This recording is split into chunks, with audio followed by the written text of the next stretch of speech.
Hello everybody, thank you so much for joining me. My name is Claire Holding and I teach art classes through 3andMe.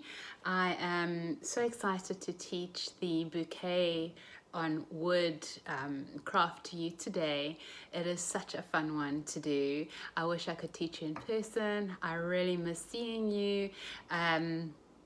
But for now, you're welcome in my home, and we're going to make something absolutely beautiful to last your mom or your aunt or a nurse or somebody special forever. So thank you so much for joining me. I hope that you've all been really well at home and that quarantine has been more or less good to you. So let us begin. You will have received your art kits by now, and I want to go through those with you. I'm sure you've all had a peek in the box already. There are 3 different ones that have gone out. There have been roses and sunflowers and daisies, and I am just going to go through the daisy one with you today. So in your kit you will have one solid wood round, which is about 18 inches big. You will have your flowers, whichever ones you picked. I'm going to go with the daisies, and then you're going to have 4 little daisies as well, which are going to be your filler flowers. You have 3 leaves that look like this. You have a mason jar, which comes in 2 pieces. It's the jar itself with the lid, and you have a string that is going to be tied around the mason jar. You've got a little heart. You've got a banner to go on the bottom that you can leave all sorts of messages on. Paintbrush that is reusable, so you can wash it after you're done with this and use it for future art projects.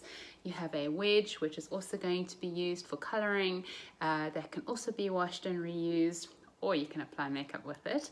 And then there are 6 colors.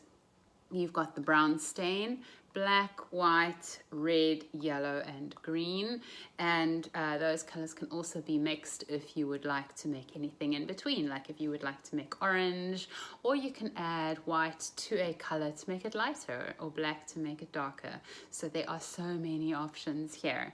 What you'll also need for this project is hot glue at the end, paper plate, paper towel, and you will need water for the first part of it, where you will be staining your round sign.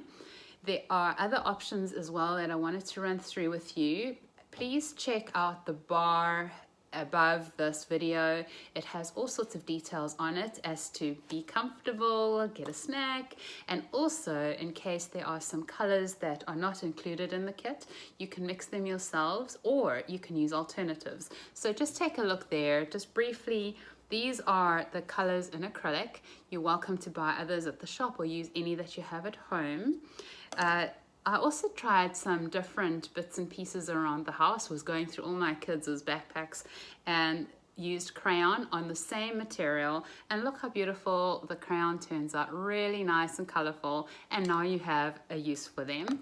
The other thing is pencil crayon, also turned out really beautiful, and marker, even marker looks good on this. So don't despair. If there's a color that you want to use that isn't in your kit, you can use anything else that you find around the house.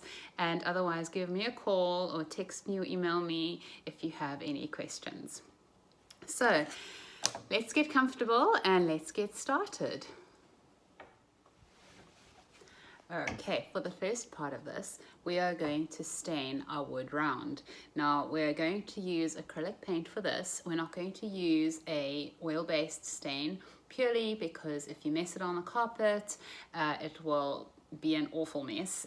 It'll be hard to clean, and also it takes longer to dry, it has a very strong odor, and is just more complicated to work with. But I'm going to show you how to make a stain that is with acrylic. It's water-based, it dries quickly, it's safe for everyone, and it doesn't smell at all. So I just forgot to say as well, my whole family is in the home with me, so I'm so glad that you're joining me in my home. But just in case you see my dog running past, or husband or children making a noise, we're all in here at the same time. So thank you, I just had to let you know. Okay, right, so to do the stain, you're going to need a paper towel. So make sure you have at least one on hand. It does get quite messy. You're going to need the water, All right, don't take a sip out of it once the paintbrush has been in there, and then you're going to use your wood stain. So with your paintbrush, you're going to dip your paintbrush into the water and get it nice and wet. Okay, then you're going to dip your paintbrush into this little jar of paint, okay, like this, because you don't really need a lot. Okay, you can put it onto your paper plate if you just want to make sure about what the color is going to turn out as. And then, using the side of your sponge, you're just going to sponge this watery mixture onto your board. Okay, make sure you get good coverage. I really like to leave the edges bare. It gives a natural border, but you're welcome to color those in as well. All right, so I'm going to color this in. You really don't need a lot of paint. Now remember, this is wood, and the wood grain might lift as you are painting. Don't worry about that. That's just a natural way that wood works. If you are worried about it, just make sure that you smooth on the paint in the same direction as those little fibers. Okay, so we are going to smooth this all on there. Okay, there we go. Oh, I made a bit of a mess, so I'm going to have to do the edges now, and that's okay. The edges also look fine. Go. Let's get that all going. You can, if you want to have a darker color, use more paint and less water. That's another option. Okay, I would work quite quickly with this just because you don't want it to be too streaky. Okay, so once you've done a layer on there, use your paper towel and just rub the stain in. There you go. Doesn't that look good? There you go. That's what it looks like. You can, if you want to, add a touch of gray to it, so mix up some gray using the white and the black paint in your kit. You can add a touch of that to it if you want a little bit more of a weathered wood look, or you can do stripes on here. You can use any of the colors in your kit to give it a background. So really, it's a blank canvas for you to do with whatever you want, and I'm so excited to hear who you're going to be giving this to. If it's to your mom or an aunt or a nurse or somebody, this is a bouquet that's going to last them forever. So do the colors that they would really love in their home. So once you've applied a layer of paint, you have to let it dry. So I'm going to set it aside and get the colors out. So paint this. You're welcome to pause at any time, go forward, go backward. For now, I am going to set up for the next section. So you paint yours, and I'll see you in 5 minutes. Okay, these are all the different shapes that you're going to find in your kit. Some of you will have roses, some of you will have daisies, and some of you will have sunflowers. So your daisies will come with a little piece of masking tape or sellotape in the center. All that's doing is keeping your center together with your daisy so you don't lose it. So you're welcome to pop that off and pop that out if you'd like to. There we go. Paint them separately. If you paint them together, it'll be hard to define the lines, and you really want to get a smooth paint job. So if you have a look here, this is a completed daisy where the center looks so pretty and yellow, and it's not messy because it was separated out. Okay, there you go. This is the rose, this is the little daisy. You've all got little daisies, leaves, hearts, and then the jar. I'm going to leave the jar plain. I'm just going to do the lid. Okay, so it comes in two parts, the lid and the jar. I'm going to paint the lid in black. And if you do want to use different media in order to paint your little embellishments, such as crayon, I just wanted to show you these. This was a sunflower that I did in acrylic, okay, and this was a sunflower that I did, oh, these are two parts, that I did in crayon. So it's pretty bright, it looks pretty. If you want to have colors that pop more, if you do want to use markers or crayons or even pencil crayons, I would suggest that you paint a base layer in white. It'll just make your colors pop more, but it's not necessary. You can just leave it like that. So I'm going to show you a couple of samples, and then I'm going to give you a moment just to do your own, and then we'll meet back after that. All right, so there's no rush here. You all need to have fun, and I hope you're having that so far. Okay, so you can use a sponge for this, or you can use your brush. It's up to you. To paint these, all you're going to do is just dip your sponge into the color and just smooth it on.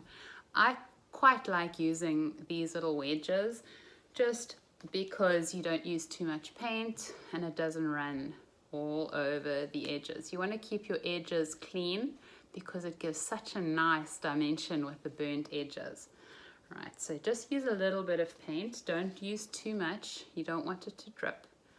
And you can do more than one layer. So if you feel like the one layer isn't enough, paint another one.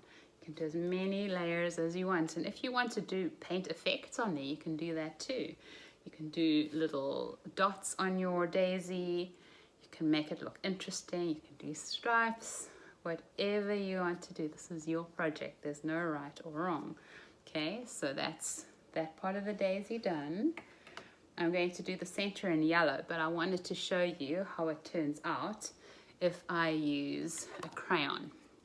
Okay, this is just a regular crayon I found in my child's backpack. Okay, and I'm just going to color it in. I don't know if you can see. And this is without a white background. It actually pops really, really nicely. Here you go, look at that. Isn't that pretty? Okay, and that's just crayon. So you can use crayons, you can use all those different media.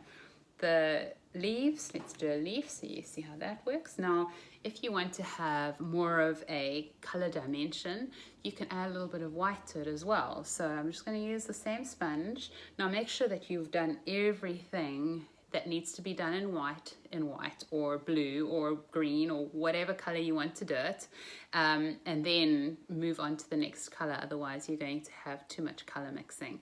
You can wash this sponge in between and use it on your different supplies or use other brushes that you might have at home. Okay, so for green I want to show you that. Use some green and a little bit of white, and I'm just going to smooth that on. The white base layer tends to cover some of the wood grain and gives you a smoother finish to the final product. There you go.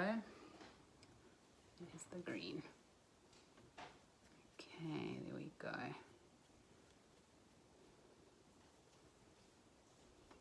There's my leaf. Okay, that's the leaf. I'm going to let that dry.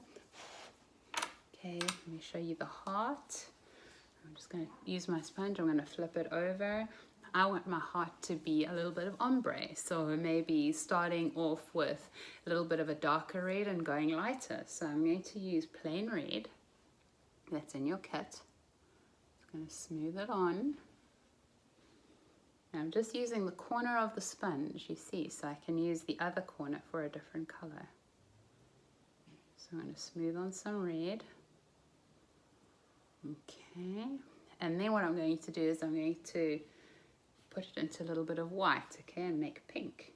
So red and white makes pink, red and yellow makes orange. You can mix any kind of colors that you would like for your project. It's your project, has to work with you, or whoever you're giving it to. They're so lucky, whoever you're giving it to. I hope it makes their day. The best part about it is these flowers aren't going to wilt. They're going to last you forever. So they're going to be able to love them forever and think of you. Here you go. You see, I've started off with dark and I've gone a little bit lighter towards the bottom. There you go. All right, there we go. So that is what you're going to do with all your supplies right now, is you're going to paint them whichever way you want. Remember to do the lid of your jar in black. Remember to do your banner in black as well, and let them dry. Then we are going to meet back here in a few minutes when you've done all your painting and it's all dry, and I'm going to show you the next part. All right, so have fun. See you in a sec. How was that? Did you enjoy painting all your shapes? I love doing it. It's so much fun. Okay, so mine are all dry. I hope yours are too. I have arranged them on top of my board just to see how they will look. And you can rearrange them and do it your way. Do you? You don't have to do mine, but you're welcome to follow my example if you would like to. If you have roses instead, then it would just look like this without the daisies. So you will have the small filler daisies. So just move them around a little bit until it looks good to you. Okay, or if you have sunflowers, then it will look like this instead. All right, there you go. That's all that's going to be different between our projects. And you don't have to use all the supplies if you don't want to. Okay, and if you wanted to use your banner, you could, at the top, you could put it at the top. All right, or you could put it onto your jar. It's totally up to you. Okay, I'm going to position mine like this because it was like that in the sample. I've already curled 2 wires. What you'll do is you're going to take your wire and the back of your paintbrush, and about 1/3 of the way through your wire, you're going to wrap it around your paintbrush about 3 times. Okay, be careful you don't poke yourself. There we go. All right, you can wrap it around more if you'd like, and you give it a little tug, and you're going to have this cute little curly stem. All right, and that curly stem is going to be the stem to your flower coming out of your mason jar. Okay, so you can also bend them a little bit. Don't do too much bending on the straight ends, because once you bend it, it'll never be straight again. All right, there you go. So you can fit those in, put them underneath your mason jar, and hold on, I wanted to do daisies, right? Okay, so I'm going to put my curly stems underneath my big daisies, and if you want to put them elsewhere, you're welcome to do so. Alright, so here is my other big daisy, and my stem is going to go underneath the mason jar. So I find for this project it's pretty easier to use hot glue because hot glue is a little bit thicker. Or you can use wood glue, but hot glue is probably a better choice. So just be careful you don't burn yourself. There we go. All right, let's do that. Go. All right, so that's assembled like that. What we're going to do next is heat the hot glue. Mine's busy heating, so start heating yours as well. And then we're going to start gluing it down. So I'm going to give you a minute just to assemble all your different items on your board, move them around until you like them, and once you're happy with it, then hit play again. All right, see you in a sec.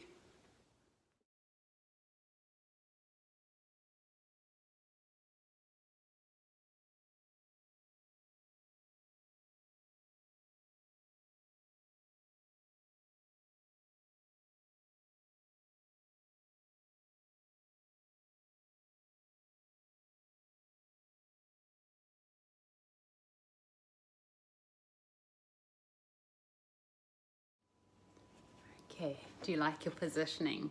Right, what I have done, little trick, so that my stems don't move too much while I'm gluing, is I've added a tiny little bit of masking tape over the stems to keep them down. And then what I'll do is I'll put my mason jar on top. Okay, so hot glue is hot. Be careful you don't burn yourself. My lid is glued, my heart is glued, and I've already put the bow on. It's easier to put the bow on now than have to figure out how to glue it on after it's already attached. Okay, so I'm going to put hot glue underneath the bow just so that it stays. I'm going to put hot glue on the edges of the stems, just like that. Okay, and before it dries, oh, put some on the bottom here as well. Go, glue it down. Okay, just push it a little. Okay. If you don't want to put any stems in, that's fine too. You can always paint them in if you'd like to, using a fine paintbrush. There you go, it's in. I've got my vase in there, And now I am going to attach my daisies. I did put the masking tape back on the back so that the centers stayed attached. Okay, just put a good amount of hot glue on there. And then attach all of those. Hold them down for a minute so they don't go anywhere. Oh, there you go. Okay, so keep going with all of them. Attach all of them to where you would like them to be. And remember to write a message for somebody on here, whoever you're giving it to. Write a sweet message so that they know it's from you, or you can put welcome or mom or I love you or XO, whatever you want to do. This is your flower bouquet and it'll last forever, so it'll never wilt. It doesn't need to be watered. We kill all the plants in our home, so this sort of bouquet is just perfect for us. So I hope you enjoy it. I hope you loved joining me for this project. If you have any questions or concerns or any feedback, I would love to hear it. I've really enjoyed teaching this to you, and I hope I see you again soon. You take care and goodbye.